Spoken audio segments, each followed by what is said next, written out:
தினம்தோறும் விளக்கேற்ற நல்ல எண்ணெய் இதயம் நல்லெண்ணெய். குடியரசு துணைத் தலைவர் தேர்தல் முடிவுகள் வெளியிடப்பட்டன. 452 வாக்குகளை பெற்று சிபி ராதாகிருஷ்ணன் வெற்றி பெற்றார். இன்று காலை முதல் குடியரசு துணைத் தலைவர் தேர்தல் நடந்தது. பிரதமர் நரேந்திர மோடி முதல் நபராக வாக்களித்தார்.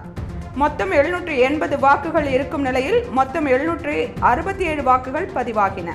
அதில் சிபி ராதாகிருஷ்ணன் 452 வாக்குகளை பெற்று வெற்றியடைந்தார். அவருக்கு பல்வேறு அரசியல் கட்சி தலைவர்கள் வாழ்த்து தெரிவித்து வருகின்றனர். இந்தி கூட்டணியில் வேட்பாளர் சுதர்ஷன் ரெட்டி 300 வாக்குகளை பெற்றுள்ளார். குடியரசு துணைத் தலைவர் தேர்தல் முடிவுகள் வெளியிடப்பட்டன. 452 வாக்குகளை பெற்று சிபி ராதாகிருஷ்ணன் வெற்றி பெற்றார். இன்று காலை முதல் குடியரசு துணைத் தலைவர் தேர்தல் நடந்தது. பிரதமர் நரேந்திர மோடி முதல் நபராக வாக்களித்தார். மொத்தம் 780 வாக்குகள் இருக்கும் நிலையில் மொத்தம் 767 வாக்குகள் பதிவாகின. அதில் சிபி ராதாகிருஷ்ணன் 452 வாக்குகளை பெற்று வெற்றியடைந்தார். அவருக்கு பல்வேறு அரசியல் கட்சி தலைவர்கள் வாழ்த்து தெரிவித்து வருகின்றனர். இந்தி கூட்டணியில் வேட்பாளர் சுதர்ஷன் ரெட்டி 300 வாக்குகளை பெற்றுள்ளார்.